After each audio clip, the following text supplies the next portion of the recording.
창세기 37장 1절에서 11절 말씀 보겠습니다. 창세기 37장 1절에서 11절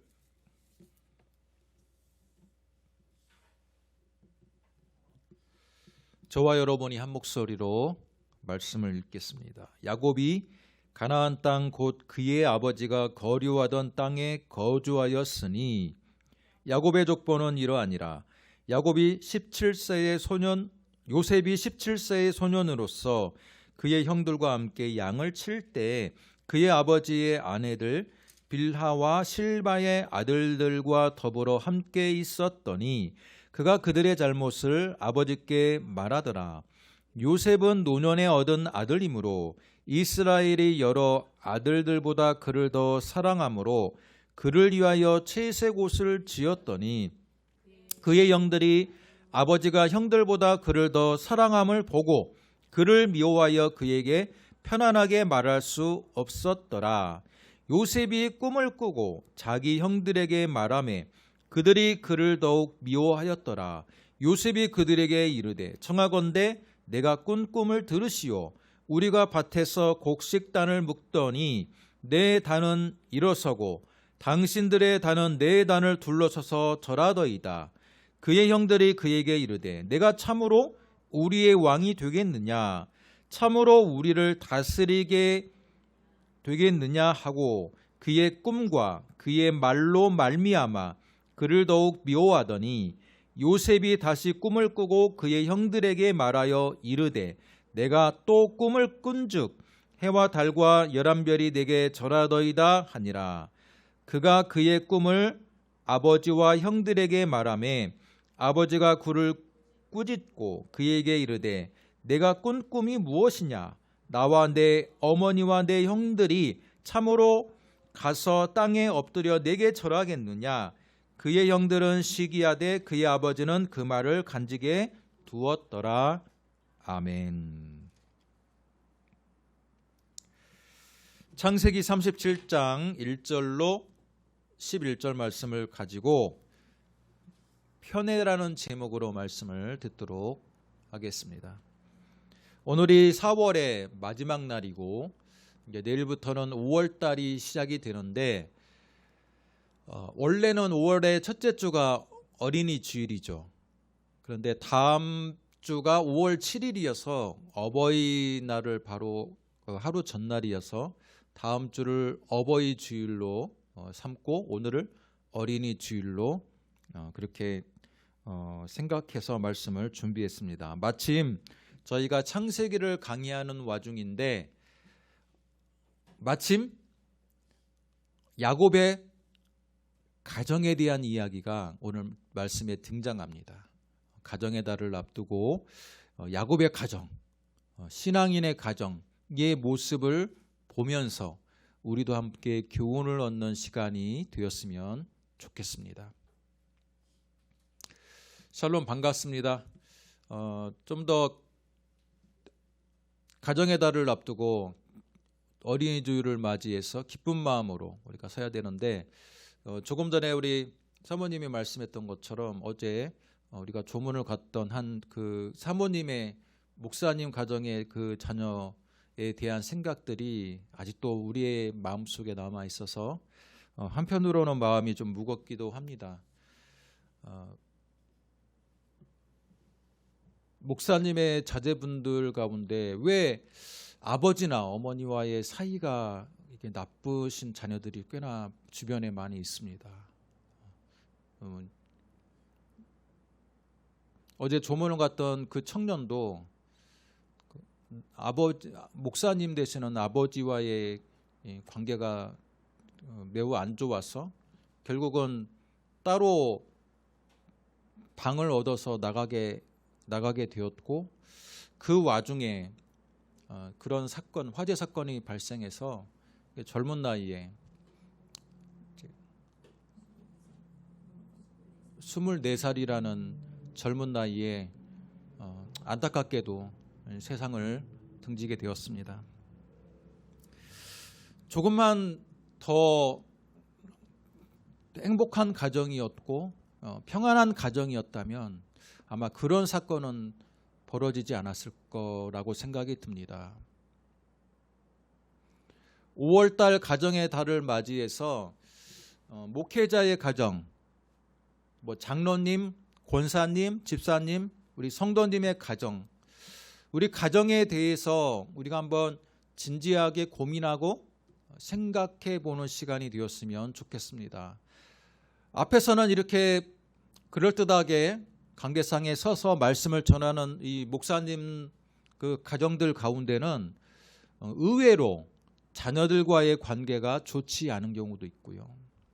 의외로 여러 가지의 가정적인 어려움이 있는 가정이 있습니다. 특별히 개척교회를 하시는 그 목사님들은 경제적인 어려움이 단지 경제적인 어려움으로만 그치는 것이 아니라 자녀들에게 학원도 보낼 수 없고 용돈도 주기 힘든 그런 상황이 되면 경제적으로 어렵다 보면 별거 아닌 것 가지고도 굉장히 서로 예민해질 수 있습니다. 예민해질 수 있어요. 그런 상황에서 아버지가 더 강압적이거나 가부장적이라면 자녀들이 어떻게 되겠습니까? 아버지와의 관계에 반항심이 생기겠죠. 그러다 보니까 많은 목회자의 가정, 또 많은 신자의 가정이 믿음의 전수가 제대로 잘 진행되지 못하고 굉장히 자녀들 세대에서 삐걱거리는 모습을 우리는 주변에서 많이 보게 됩니다. 그래서 한편으로 무거운 책임감을 가지고 저는 오늘 말씀 함께 여러분과 함께 말씀을 나누기를 원합니다.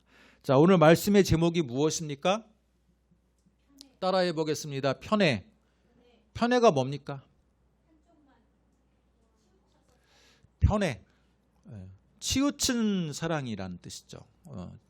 특별히 부모와 자녀와의 관계 속에서 부모가 자녀 중에 골고루 사랑을 주지 못하고 한쪽의 자녀에게만 지나친 관심과 사랑을 준 나머지 자녀들이 소외감을 느꼈을 때 그런 편애 사건이 발생하곤 합니다. 여러분, 오늘 우리가 읽은 이 야곱의 가정에도 편애 사건이 발생하고 있음을 알 수가 있습니다. 지난주에 우리가 어떤 말씀을 읽었습니까? 지난주의 말씀을 기억합니까? 제가 매번 설교 시간마다 말씀을 체크하는데 지난주에 우리가 어떤 말씀을 들었습니까? 우리 소명이가 과감하게 X를 들었습니다. 기억이 안 난대요. 전혀 기억이 안 나는 것 같아요. 지난주에 무슨 말씀 들었습니까? 베델로 올라가라. 지난주에 베델로 올라가라는 말씀 들었잖아요. 그렇죠?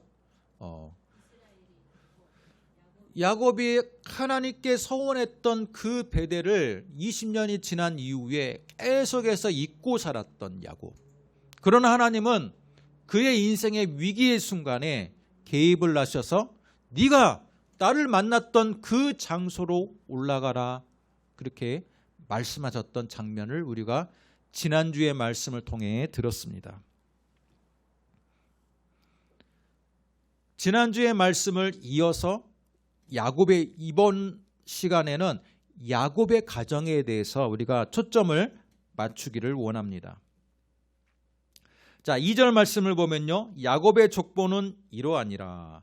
요셉이 17세 소년으로서 그의 형들과 함께 양을 칠 때에, 여러분 2절 말씀을 보면요, 야곱의 족보가 이러하니라라고 하면서, 여러분 야곱의 족보가 이러하니라라고 이런 문장이 나온 후에 바로 누가 등장해야 됩니까? 그의 아들 중에서 첫째 되는 루벤이 등장해야 돼요. 그렇지 않습니까? 특별히 이스라엘 민족은요, 우리나라하고 비슷합니다.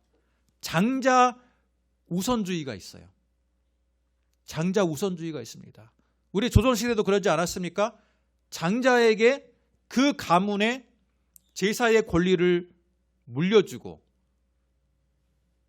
재산도 많이 물려주는 것이 조선시대의 관습이었는데 유대인들도 비슷합니다. 장자 우선주의가 있어요. 자, 그런데 37장 2절에 야곱의 족보는 이러하니라 라고 말하면서 루벤이 등장하지 않고 누가 등장합니까? 요셉이 17세의 소년으로서 그의 형들과 함께 양을 칠 때 요셉이 주인공이고요. 그 주변에 있는 그의 형들은 그냥 그의 형들이라고 뭉뚱거려서 표현하고 있습니다. 이건 뭡니까?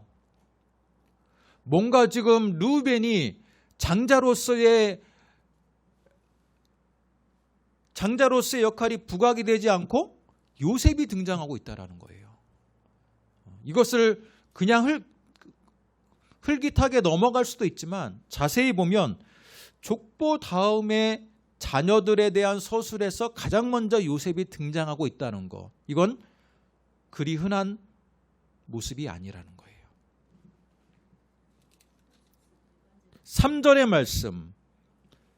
그런데 실바의 아들들과 함께 요셉이 양을 칠 때 그들의 잘못을 아버지께 말하는 역할을 요셉이 했다라는 거예요. 아직 철이 없는 요셉, 17살에 아직 철이 덜 든 요셉의 모습을 우리는 볼 수 있어요.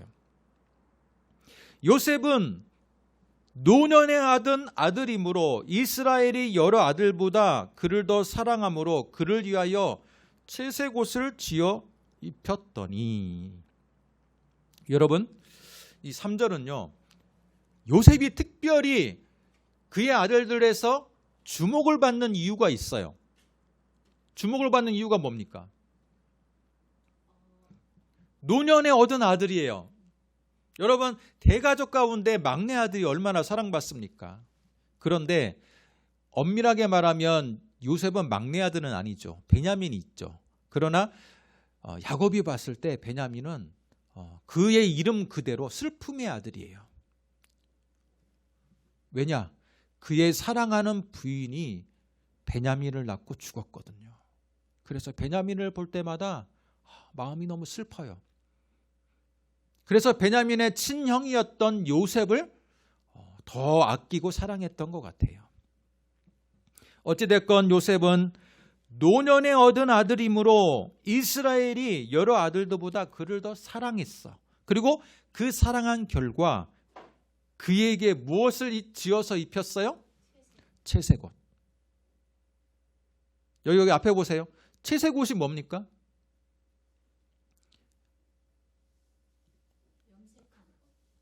그래요. 염색한 옷이에요. 이 당시에는요, 옷이 염색을 한다는 게 굉장히 어려운 기술입니다. 예수님 당시에도요, 염색한 옷을 사람들이 흔하게 입지 않았어요.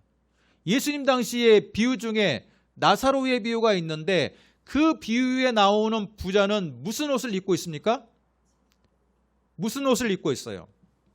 자색옷.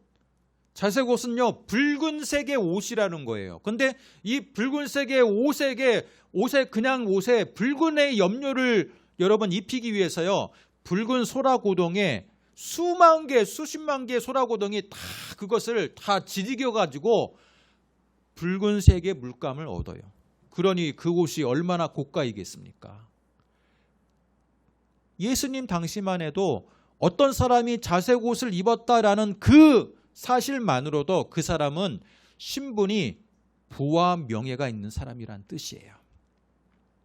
그런데 예수님보다도, 예수님의 공생의 사역 기간보다도 더 수천 년이 지난 이 야곱이 활동하던 시대에 채색 옷을 입혔다라는 것은요, 결코 가벼운 사건이 아니라는 거예요.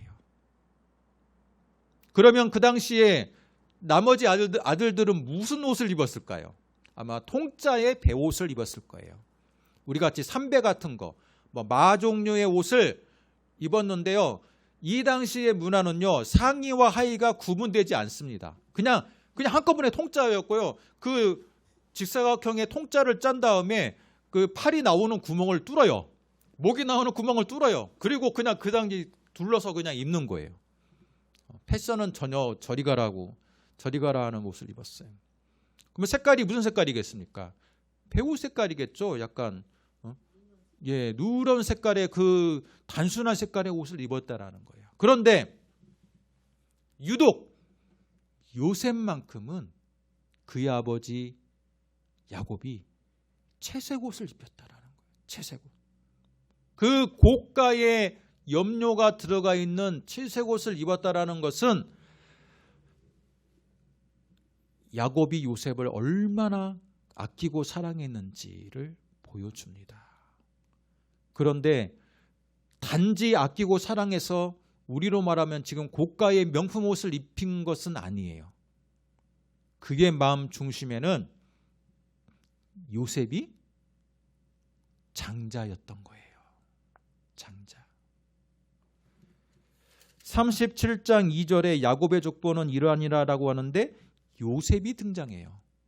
그 말부터 그 집안의 족보 가운데 야곱의 족보를 이어갈 자로서 이미 야곱은 요셉을 염두에 두고 있다라는 겁니다.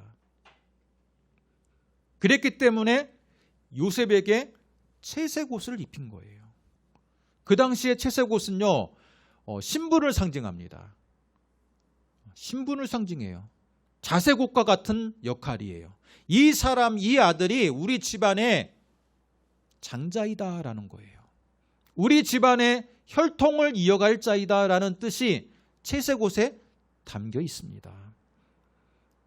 이것을 보면 얼마나 야곱이 당시의 일반적인 문화적인 관습을 깨고 파격적으로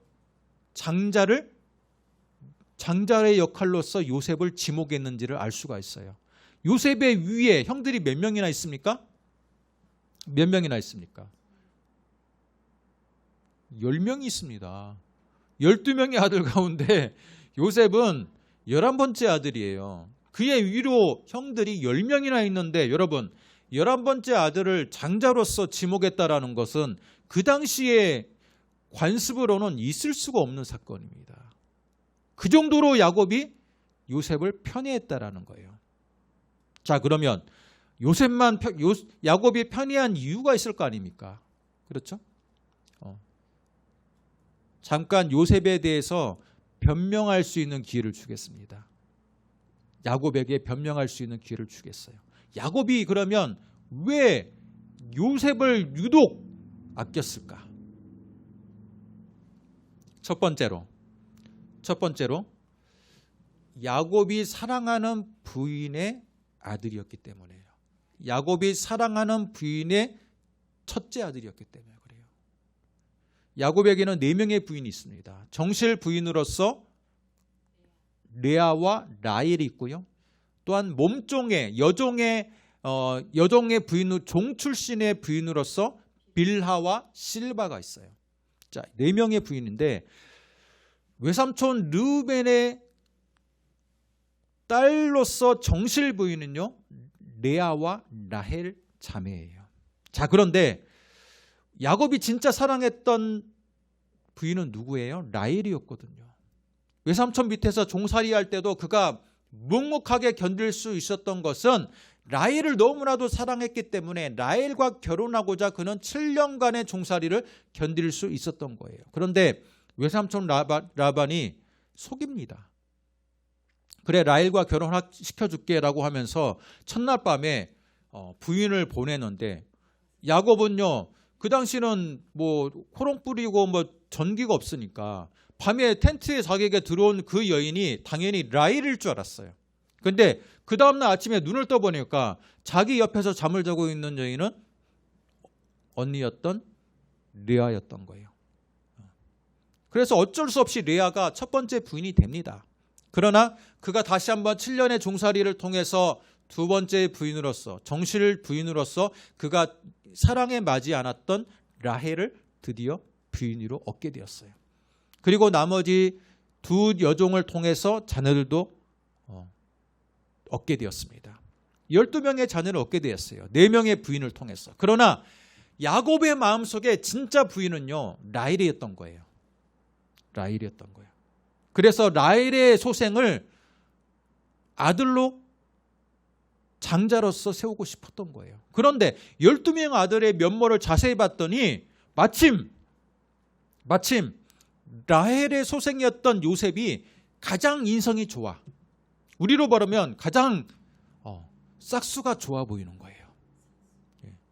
다른 형들은 막 혈기가 막 들끓고 막 그러는데 이 요셉은요 어려서부터 뭔가 달랐어요. 여러분 요셉의 그 면모를 보시기 바랍니다. 그가 애굽의 장군이었던 장군의 집에 팔려갔을 때 그의 행동을 봐보세요. 그의 부인이 계속 장군의 부인이 유혹함에도 불구하고 그는 뭐라고 합니까? 내가 하나님 앞에 면전 앞에서 어찌 이런 범죄를 할 수 있나이까 하면서 강하게 거절했어요. 그 어려운 환경에서 거절하기 힘든 환경에서 그는 하나님에 대한 절대적인 신앙을 갖고 있던 자였어요. 그러면 어렸을 때부터 얼마나 신앙이 올바랐겠습니까? 그렇죠? 정직했던 겁니다. 정직했던 거예요. 그러니까 야곱 입장에서는 나머지 아들 중에서 가장 인격적으로나 가장 총망받는 젊은이로서 요셉이 눈에 딱 들어왔던 거예요. 뿐만 아니라 하나님도 그것을 아시고 요셉에게 계속해서 꿈으로써 메시지를 줍니다. 내가 너를 크게 쓰겠다. 내가 너를 너희 집안에 구원자로서 세웠으니 너는 많은 형들에게 너를 네가 섬김의 존경의 대상이 될 것이다. 꿈으로 계속해서 사인을 보내줘요. 뿐만 아니라 여러분 지난주에 우리가 말씀을 들었던 창세기 35장을 보면요. 34장 35장을 보면 딸이었던 레아가 세겜 족속의 추장의 아들 세겜에게 성추행을 당했잖아요. 그것에 대해서 그의 친형들이 그것을 울분을 참지를 못합니다. 자세히 보면요. 12명의 아들들이 다 의기투합해가지고 세겜을 급습해가지고 다 죽인 게 아니에요. 배다른 형제들은 좀 불행하지만 주도적으로 나서지 않습니다. 그러나 디나의 친오빠였던 르우벤과 레이는 시므온과 레이는 가만히 있지를 않아요. 그렇지 않겠습니까? 자기의 친여동생이 성폭행을 당했는데 그것을 넘기지 않는 겁니다. 그래서 나중에 어떻게 합니까? 칼에 명예선인을 하는 거예요. 칼자루를 쥐는 겁니다. 자, 이런 형들의 모습을 보면서 야곱은 굉장히 실망합니다. 그러면서 형들이 다 인격으로 볼 때 다 인격이 너무나도 들끓듯이 혈기왕성한 그들의 모습을 보면서 다 장자의 역할로서 부족하다라고 판단했던 거예요.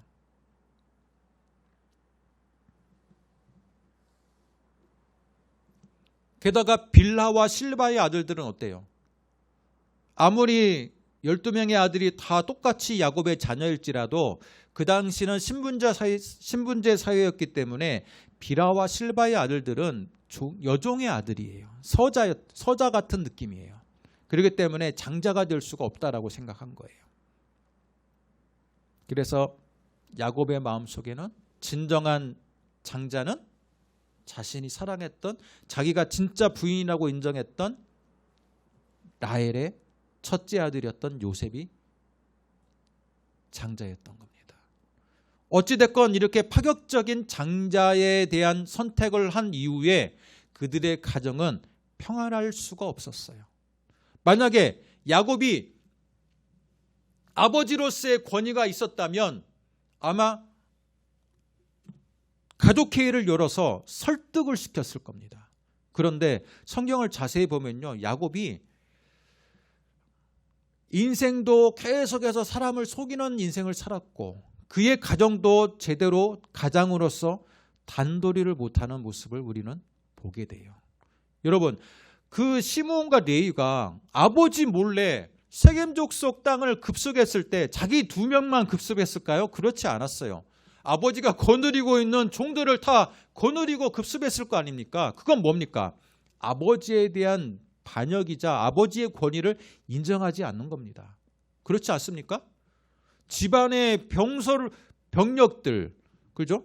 군인, 자기들이 훈련받는 이 군대들을 이 움직일 수 있는 권한은 아버지가 갖고 있어야 되는데 시몬과 레위가 그 전통을 깨고 아버지의 권위를 무시하고 자기들이 집안의 식솔들을 움직여서 세겜 족속들을 다 죽여버렸어요. 여러분, 이건요, 가족 간의 관계에서 아들이 아버지의 권리를 완전히 무시한 겁니다. 야곱이 그만큼 아들들을 어떻게 키웠다? 신앙으로서 잘 양육했어야 됨에도 불구하고 아버지 권위조차도 인정하지 않는, 소위 말해서 콩가루 집안이 된 거예요. 콩가루 집안이. 야곱이 이걸로 인해서 충격을 받았어요. 성경에는 나오지 않지만 분명히 자신의 명예도 더럽혀졌다라고 생각했을 거예요. 그러니까 아들들이 자꾸 장자를 인정하지 않는 겁니다. 네. 또 부인들끼리 싸워요. 성경 말씀을 자세히 보면요, 이 4명의 부인이 서로 안 좋아. 특히 이 자매임에도 불구하고 라헬과 레아가 안 좋고요, 종의 이 여종들도 안 좋고요, 서로 남편의 사랑을 더 받기 위해서, 또 내 자녀가 더 장자가 되기 위해서 계속해서 서열 다툼을 합니다. 그러니 집안이 평안할 리가 없죠. 평안할 수가 없습니다. 뿐만 아니라 야곱은 자신들의 종들조차, 자신들의 부인조차 여호와 신앙에 대해서 깍듯하게 섬기는 그런 리더십을 발휘하지 못했습니다. 오늘 어린이 주일인데 지금 야곱에 대해서만 계속해서 지금 이야기를 하는데, 여러분, 그 당시는요, 가장이 자, 우리 예수 믿자 그러면요, 그 밑에 있는 사람들은 두말할 거 없이 가장의 말을 따라야 되는 거예요. 그게 당연한 문화입니다. 그런데 야곱은요, 자기 본인이 여호와 하나님에 대한 신앙이 부족했는지는 모르겠지만 자신들의 식솔들이 다 이방 신상을 가지고 귀걸이하고 이방의 부적을 가지고 있음에도 불구하고 그것을 다 지하지 않았어요. 어쩔 수 없이 베델로 올라가라, 세겜 족속에 의해서, 급습에 의해서 자신의 생명이 위태로워지니까 비로소 그때 하나님의 명을 받고 가족의 종교개혁을 늦게나마 이제 시작하는 겁니다. 이걸로 볼 때 야곱은요, 그 가족에서 가장으로서의 역할을 얼마나 부족한 자였는지를 알 수가 있다는 거예요.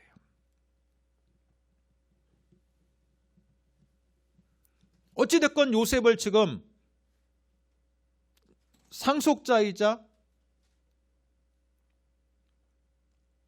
장자로서 인정을 한 상황에서 자녀들이 요셉에 대한 반응이 그렇게 호의적이지가 않아요.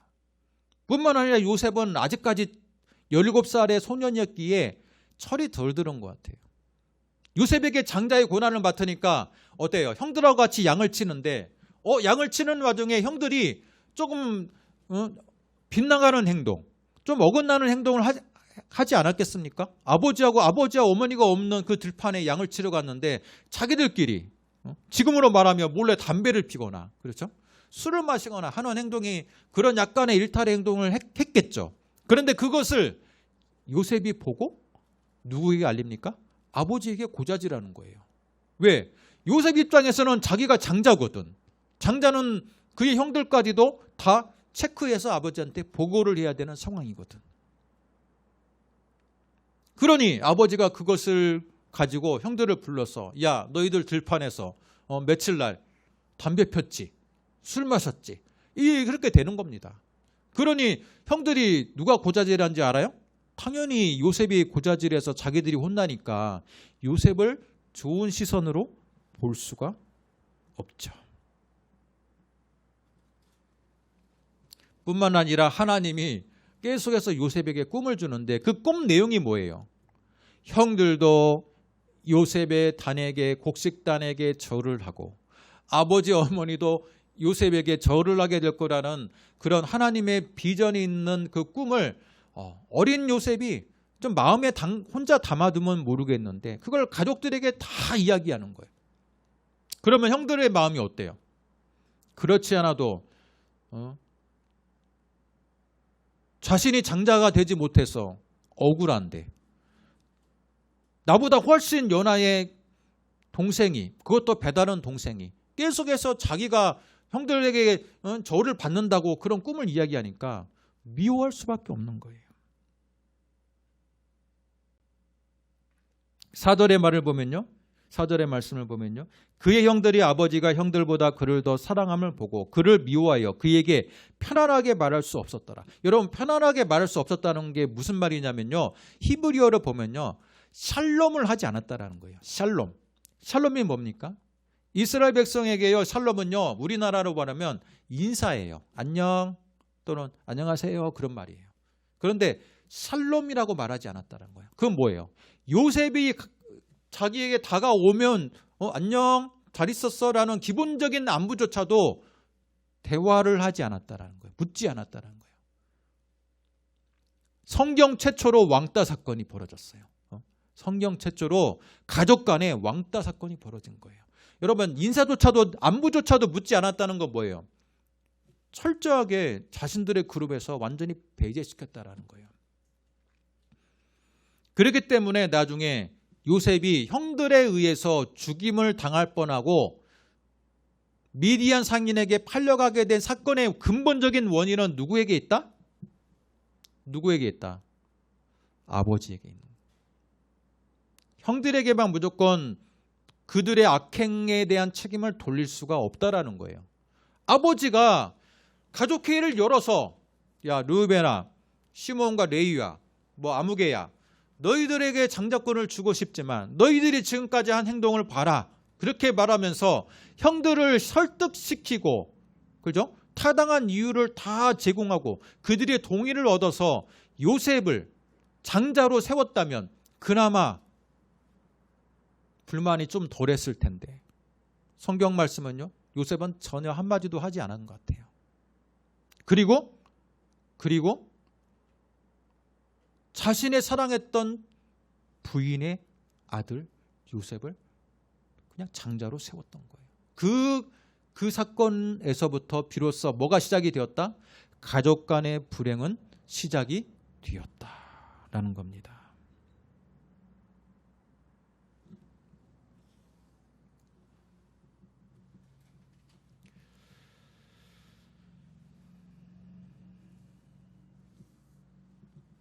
이 말씀을 우리의 현장에서 적용해 보겠습니다. 부모의 역할이 중요하다는 거예요. 여러분, 자녀들 간의 관계성은요. 부모가 질서를 세워줘야 된다는 게 오늘 말씀의 결론입니다. 흔하게 우리가 그 자녀를 키울 때, 교육시킬 때 흔하게 하는 말이 있어요. 야, 네가 첫째니까 네가 참아야지. 그런 말 저도 했던 것 같고요. 자기도 모르게 하는 부모님들이 많아요. 네가 첫째니까 동생들을 무조건 잘 돌봐야지. 그 얘기도 많이 합니다. 그러나 진정으로 첫째니까 참아야 되고 첫째니까 모든 것을 다 희생을 해야 된다는 그 논리는 생각보다 유교적인 모습, 유교적인 칼라라는 것을 알 수 있어요. 더 성경이 원하는 부모상은 뭘까요? 자녀들이 싸우는 원인을 다 한번 들어보고 거기에 합당한 조정자가 되어주고 중재자가 되어주는 게 부모의 역할이에요. 동생이 잘못해서 싸우게 된다면 네가 첫째니까 네 책임이다라는 것보다는 동생을 타일르고 동생이 언니나 오빠에게, 형에게 잘 순종할 수 있도록 부모가 교훈을 줘야 되는 역할. 그게 바로 부모의 역할이라고 볼 수 있습니다. 뿐만 아니라 부모로서 갖는 권위는 바로 하나님이 주신 권위라는 것을 기억하고 나를 통해서 자녀들이 하나님의 모습을 간접적으로 보게 된다는 것을 기억해야 됩니다. 제가 조금 전에 이야기했던 목회자의 자녀의 아들들이 왜 목회자인 아버지와의 갈등이 이어집니까? 왜 사모인 어머니와의 갈등이 이어집니까? 또는 장로와 권사와 집사이신 우리 아버지 어머니와 자녀들이 왜 계속해서 갈등이 이어집니까? 교회에서는 경건한 모습으로 보이나 실제 가정의 현장에서 부모가 하나님의 권위를 받은 모습으로서의 사역을 가정에서 보여주지 않기 때문에 자녀가 부모를 통해서 하나님을 간접적으로 체험하지 못하기 때문에 부모에 대해서 불만이 보인다는 거예요. 오늘 말씀의 주인공인 야곱이 또 어때요? 12명의 자녀들이 아버지 야곱을 봤을 때 우리 아버지가 야복 강가에서 하나님이 보낸 천사와 씨름해서 하나님을 이긴 자라는 이스라엘이라는 칭호를 받은 자였지, 하나님의 사랑받는 자였지라는 그 타이틀을 바라보는 게 아니라 12명의 아들이 딱 봤을 때 아버지는 너무 부족한 거예요. 하나님께는 인정받았는지는 모르지만 자녀들이 봤을 때 우리 아버지는 여호와에 대한 신앙이 부족했어요. 가족들이 다 이방 신상을 가지고 있는 것도 그냥 간과하고 넘어가고 엄격한 여호와에 대한 신앙을 그렇게 강요하는 아버지도 아니었고 신앙이 그렇게 투철한 아버지도 아니었던 것 같아. 뿐만 아니라 자녀를 편애하는 아버지였어. 12명의 아들이면 그래도 골고루 사랑을 줘야 되는데 진짜 부인은 라헬밖에 없다라는 그의 그 중심의 생각이 너무나도 꽂힌 나머지 아들에 대해서는 그렇게까지 사랑을 주지 않았던 것 같아요. 그러니 나머지 아들들이 어떻게 됩니까? 우리 아버지는 분명히 하나님께 사랑받는 자이고 하나님께 쓰임받는 자인데 아버지를 사적인 자리, 가정적인 아버지의 모습을 딱 봤을 때는 나에게 사랑을 주지 않는 아버지인 거예요. 그 아버지를 통해서 하나님의 모습을 발견할 수가 없는 거예요.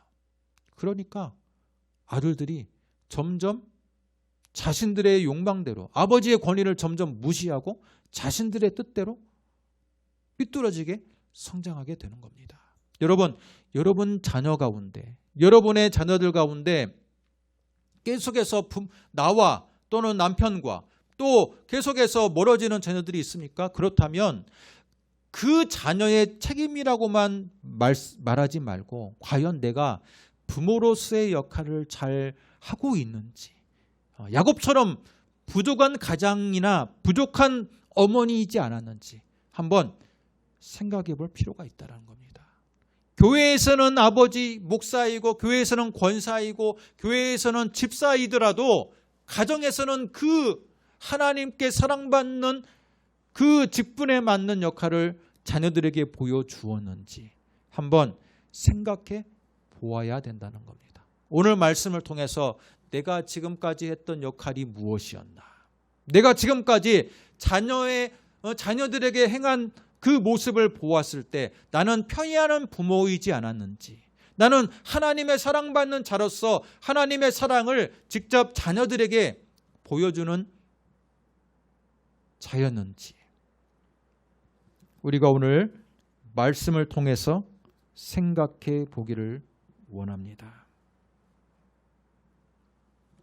형제들 간의 그런 협의의 과정 없이 요셉을 장자로 세우고 또는 일방적인 편애를 통해서 그 가정은 평화가 깨졌어요.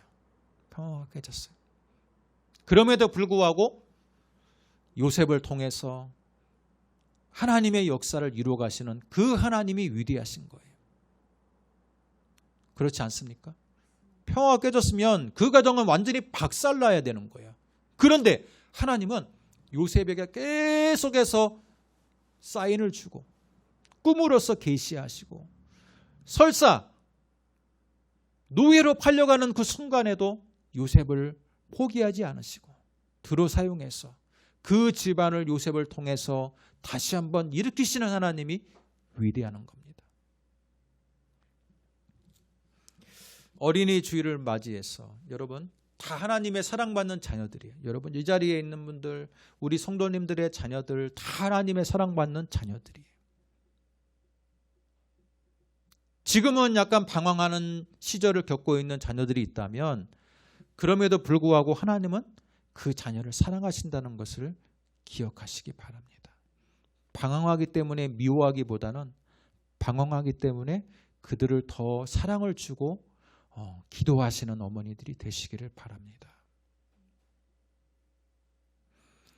야곱과 같은 우를 범해서는 안 되겠습니다. 야곱과 같이 부족한 가장, 부족한 부모의 모습이 되어서는 안 되겠습니다. 가정의 달을 맞이해서 내가 바로 서야지 자녀들이 바로 설 수 있고, 내 신앙이 바로 서야지 자녀들의 신앙이 바로 설 수 있음을 기억하시기를 주님의 이름으로 축복합니다.